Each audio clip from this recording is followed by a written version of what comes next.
जो लोग मेरे इस चैनल पर नए हैं या फिर मेरा ये वीडियो किसी और सोशल मीडिया प्लेटफॉर्म पर देख रहे हैं, वो मेरा YouTube channel political Tamasha with doctor Arshi को सब्सक्राइब करके वहां पे लगी बेल आइकॉन को जरूर दबा दें ताकि आपको हमारे आने वाले हर वीडियो की अपडेट्स मिलती रहे। और दोस्तों, अगर आपको हमारा काम पसंद आता है, हमारे वीडियोस पसंद आते हैं तो www.patreon.com/dr अर्शी खान पर जाकर डोनेट करके आप हमारे काम को सपोर्ट कर सकते हैं। तो चलिए आज के सियासी तमाशे के सफर को शुरू करते हैं।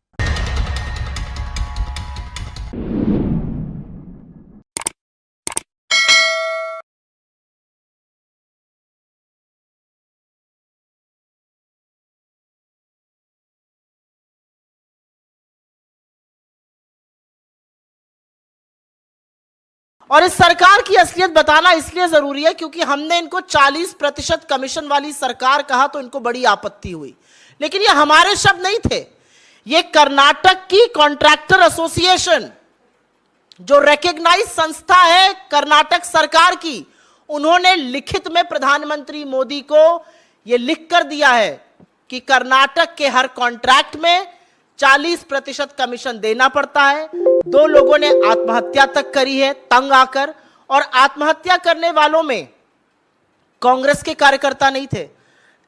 आपको याद होगा संतोष पाटिल जी का नाम, बड़े कमिटेड भाजपा के कार्यकर्ता थे।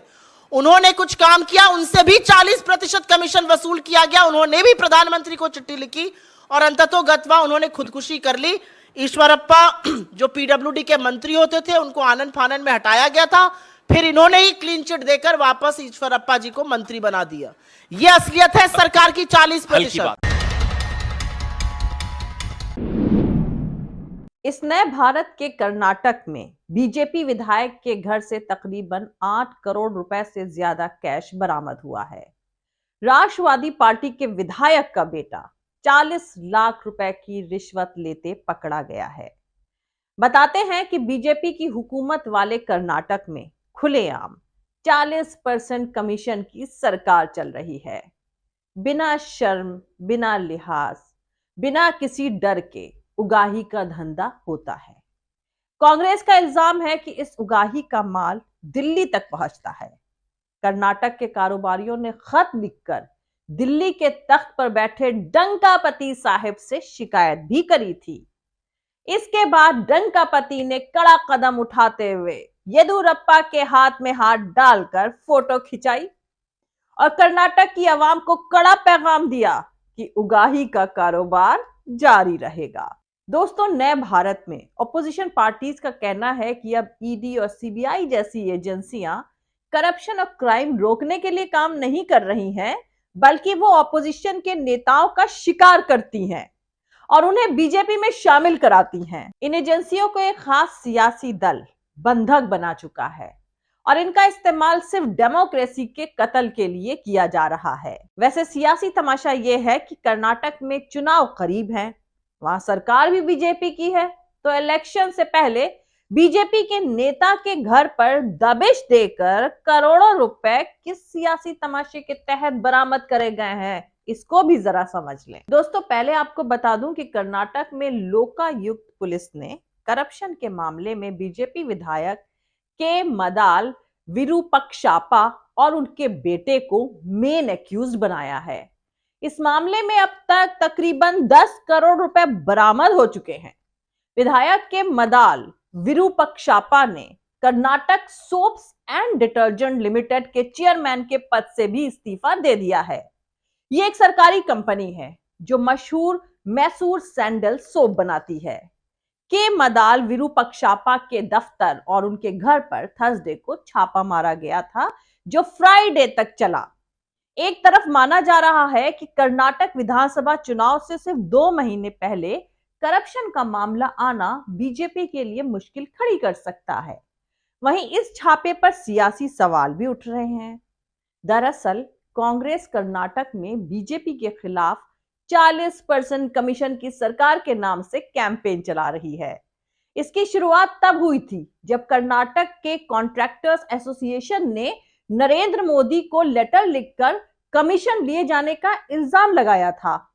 खैर, रिपोर्ट के मुताबिक लोकायुक्त पुलिस ने चेयरमैन और उनके बेटे प्रशांत के घर से 6.10 करोड़ रुपए बरामद कर लिए हैं और प्रशांत के निजी ऑफिस से 1.62 करोड़ रुपए मिले हैं। इस मामले में 5 लोगों को गिरफ्तार किया गया है, जिसमें प्रशांत, उनके अकाउंटेंट और 3 दूसरे लोग शामिल हैं। इन 3 लोगों पर रिश्वत देने का इल्जाम है। बताया जा रहा है कि लोकायुक्त पुलिस को मिली एक सीक्रेट जानकारी के बाद यह छापा मारा गया और इसकी शिकायत भी दर्ज करी गई है। रिपोर्ट के मुताबिक प्रशांत के 40 लाख रुपए रिश्वत लेने के बाद यह छापा मारा गया है। ऐसा दावा किया जा रहा है कि प्रशांत को रिश्वत के कुल 81 लाख रुपए लेने थे। इल्जाम है कि प्रशांत ने अपने पिता की जगह यह रिश्वत ली थी। आपको बता दूं कि प्रशांत खुद सरकारी नौकरी करते हैं। वो बेंगलुरु वाटर सप्लाई और सीवेज बोर्ड में चीफ अकाउंटेंट है। इससे पहले वो एंटी करप्शन ब्यूरो में फाइनेंशियल सलाहकार थे और इस ब्यूरो को पिछले साल ही भंग करके लोकायुक्त बनाया गया था। हालांकि इस छापे में सबसे ज्यादा ताज्जुब की बात यह है कि टीवी चैनल्स को कैश गिनने का वीडियो बनाने की इजाजत दे दी गई। ये पैसे बड़े बड़े बैगों में ऑफिस और घर से ले जाते हुए दिखाया गया। अब ध्यान देने वाली बात यह है कि यह सब बीजेपी की सरकार होते हुए बीजेपी के विधायक के ही साथ किया गया। दरअसल दोस्तों, सियासी जानकारों के मुताबिक ये छापे का तमाशा इस बात का पैगाम है कि कई विधायकों के एंटी इनकम्बेंसी के चलते टिकट काटे जाएंगे और यह छापा कर्नाटक में बीजेपी की इमेज को हुए नुकसान की भरपाई और सरकार की आलोचना का जवाब देने के लिए डाला गया है। खैर, कुल मिलाकर करप्शन और लूट का खेल जारी है। साथ ही विश्व गुरु बोलकर पूरे मुल्क के हाथ में कटोरा थमाया जा रहा है।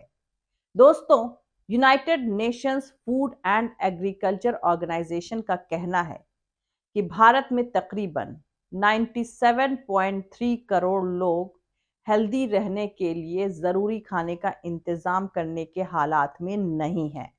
सोचिए, यह भारत की कुल आबादी का 70% है। 2019 से अगर कंपेयर करें तो इन आंकड़ों में तकरीबन 11.2 करोड़ नए लोग जुड़े हैं, यानी गरीबी बढ़ रही है और मोडानी की 49 गुना अमीरी की कीमत मुल्क की आवाम चुका रही है।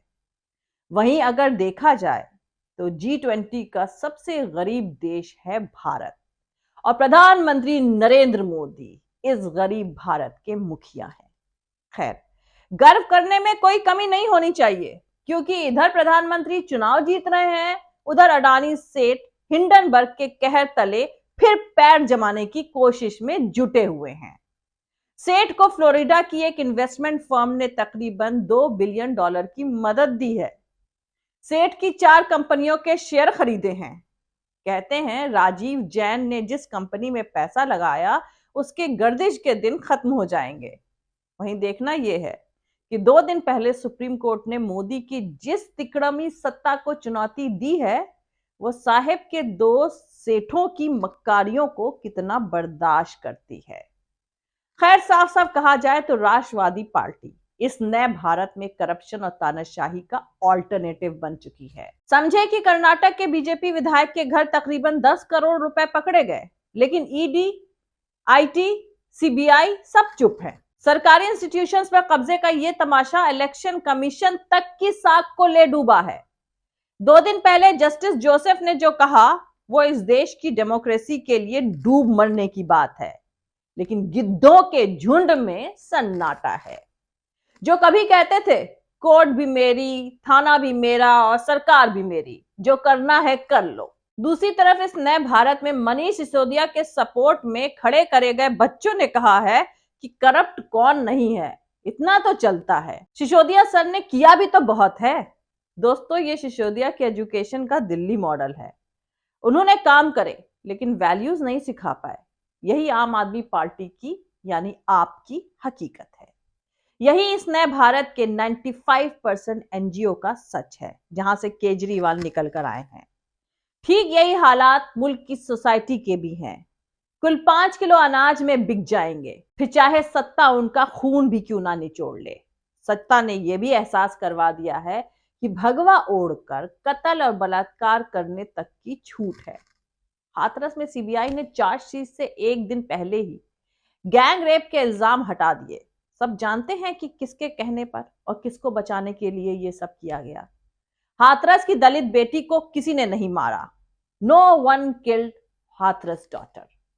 किसी ने उसका बलात्कार नहीं किया। बावजूद इसके कि उसने मरने से पहले दिए अपने बयान में बाकायदा चारों आरोपियों को गुनहगार बताया था, लेकिन फिर भी नो वन रेप्ड हर डिस्पाइट हर लास्ट स्टेटमेंट। दोस्तों यकीन माने, अदालत हुजूर का यही मानना है। शुक्र ये है कि उसने मेन एक्यूज संदीप को उम्र कैद जरूर दी है, भले ही बाकी तीनों एक्यूज को रिहा कर दिया है। वैसे मेन एक्यूज को भी रिहा कर देते तो भी कोई क्या कर लेता। यूं भी इस मामले की शुरुआत में ही कांवड़ियों पर हेलीकॉप्टर से फूल बरसाने के लिए मशहूर प्रशांत कुमार समेत पुलिस के आला ऑफिसर्स ने खुद आरोपियों को बलात्कार के इल्जाम से क्लीन चिट दे दी थी और विक्टिम मरने वाली लड़की का जिस्म आधी रात को फूंक दिया था। दोस्तों ये नया भारत है, जहां गुनहगार अगर एक खास मजहब का ना हो तो जुर्म माना ही नहीं जाता है। हकीकत में दोस्तों मुल्क इकोनॉमिक, सोशल और मॉरल तौर से इस कदर पिछड़ चुका है कि शायद सुधरने को अगले 200 साल भी कम पड़े।